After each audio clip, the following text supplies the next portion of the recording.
Hello and welcome to the Championship Talk podcast. I'm your host Paul O'Toole, and not joined with me today is my co-host Thomas Falco. He will be on next week's pod. So we're going to start with the news, and we'll get to the exciting end to the Championship regular season in the main podcast, but we're just going to cover the news that happened since, because there has been quite a bit, and some of it will tie into the end of the season. But what we wanted to do, or what I wanted to do, is just discuss some of the main talking points that have come out of sort of the last week since the normal season has ended. So we're going to start with quite unsavoury piece of news. Birmingham City have notified police that an undoubtedly racist banner targeting the club's owners that was put up ahead of the Blackburn game that happened at the weekend. A racial slur was used on the banner with repeated reference to the chief executive, who is from Hong Kong. Birmingham were beaten 5-2 at Blackburn. By Blackburn, on Saturday, and they finished 18th. The club said in a statement, a number of banners were placed around the town, and that one of them was undoubtedly racist. The Championship club brands the behaviour as unacceptable and said there's no place for racism in Birmingham City. Just how people can think that that any kind of racial slurs are acceptable is beyond me. It doesn't matter how the club is run. That's just not acceptable at all. And I think that that's something that, rightly so, Birmingham City have taken action and notified the police, so that hopefully whoever believes that that's acceptable can be tracked down and punished, because that's definitely not something that we want to see anywhere in society. The next thing relates directly to Birmingham City, and it is their chief executive has resigned with immediate effect. Zhuodong Ren joined Birmingham City's board as CEO in June 2017, following Trillion Trophy Asia's takeover of Birmingham City in 2016. We did a great video about that on our YouTube channel. Check that out, the history of Birmingham City, because that we cover that whole period of where the club was to is now and everything in between. Birmingham City obviously finished 18th in the Championship under Lee Bowyer's appointment. He obviously took over from Aitor Karanka sort of midway through the season. The board would like to place on record their serious thanks for his service and contribution. The club will be making no further comment. So obviously Birmingham City now looking for a new chief executive to support Lee Bowyer in moving that massive club forward, because Birmingham City are a huge club and had a number of years in the Premier League. And again, check out our video when we go through all of Birmingham's achievements. But massive club, to sort of have the seasons they've had in the last 3 or 4 years. They probably should be doing better for the size they are. However, when you look at League One, you've got Sunderland there now, Sheffield Wednesday. You think some of them massive clubs as well. You're never too big to sort of fail. So good to see it'd be interesting to see how they support Lee Bowyer, because I think he's a possibly their biggest signing in the last 10 years. And I don't mean that in, he's not a player, obviously, but when you look at the success he had at Charlton, I think he's definitely the person to move that club forward, and the philosophy he brings, he's been exciting to watch. Next biggest story, and I know Thomas wanted to cover this, and we will cover this on next week's pod in a little bit more detail, as we probably will know more because it's an emerging story. And that's Derby. They stayed up on the last day of the season. Dramatic circumstances, which again we will go over in our main podcast on the podcast subscription service. We'll go out sort of as it happened. Obviously, Derby stayed up. They face a possible points deduction after the EFL wins its appeal over financial fair play rules. So Derby could be deducted points after the EFL won its appeal for breach of FFP rules. The disciplinary commission was wrong to dismiss accountancy evidence The club accepts but is disappointed with the LAP's conclusions on the grounds that the EFL succeeded on.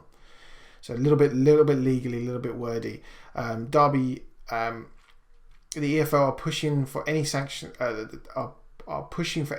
on Derby, who narrowly avoided relegation on the final day of the Championship seasons, to be determined as soon as possible, and they are looking to get that as quickly as possible. Their statement reads that obviously they'll not release any kind of further statement until they've got to a position where they can agree on a sanction. There's no definitive timescales. Obviously, anyone connected with football, and certainly Derby fans, would want this as concluded as soon as possible so that clubs can start looking at next season, whether that be a points deduction. Obviously, that will affect the teams below Derby, and it would potentially affect Wickham, sorry, who finished, I'm going to have to double check the table here, but they finished third from bottom. Obviously, planning for League One, planning for a Championship, two different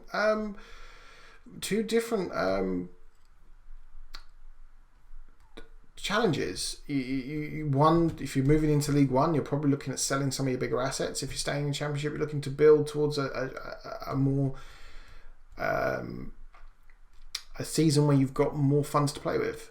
So obviously everyone wants that concluded as quickly as possible. Obviously from Derby's point of view, probably hoping for a fine, but it could be anything in between.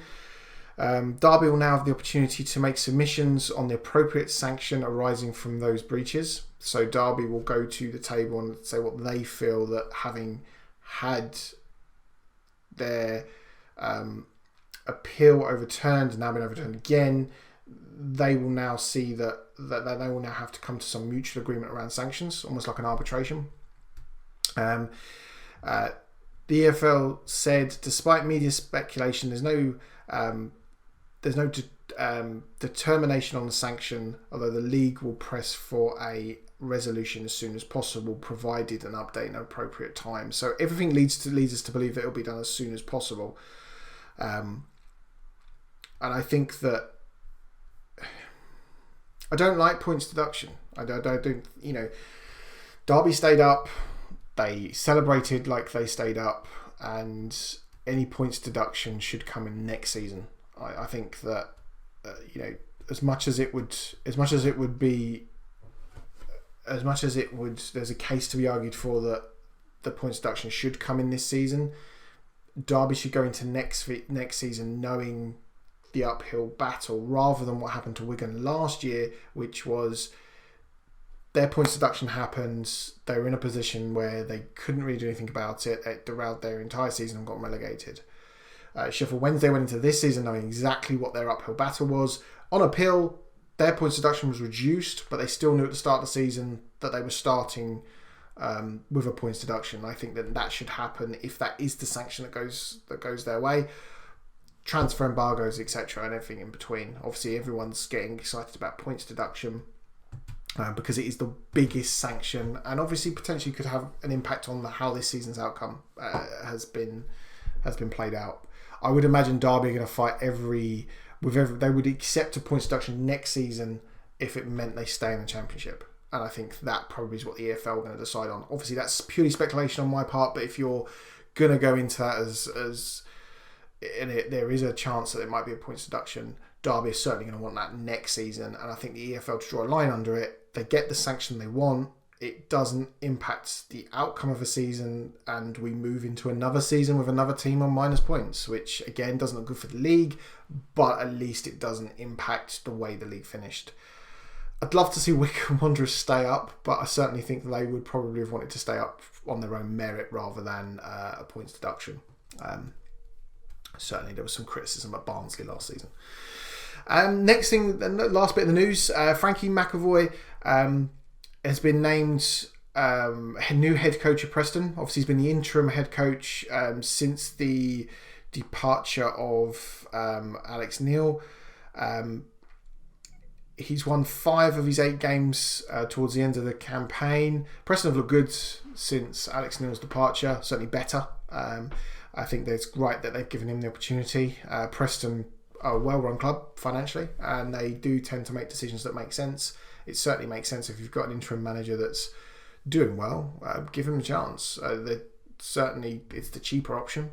And again, I'm not saying that in a bad way, but going into a summer where we're not going to be looking at transfer fees in any great, there's certainly going to be only a few £1 million transfers, and they're all going to be going out of the Championship, not in. Money's going to be tight. They probably would be better invested in the squad, giving Frankie McAvoy the money to build a team that he can challenge with, as opposed to try and get a manager in that's going to be on a higher salary. Probably, if it's a manager from another club, compensation, etc. It makes sense to get a manager that knows the club and knows the values. So that absolutely makes sense. So I think smart recruitment from Preston, but obviously we'll do a pre-season podcast where we look at each team individually and where we think their strengths lie. Probably in the August time, whereas we start gearing up for the new season. So as always, thank you for listening. Apologies, as I say, it's just me rambling on again, but we will get that fixed next week when we look at the playoffs. As always, check out our main podcast where we go through game by game. We're looking at how the season ended, because it really was a good end to the season, and we shall catch you all next week when we're looking at the playoffs. Goodbye, everyone.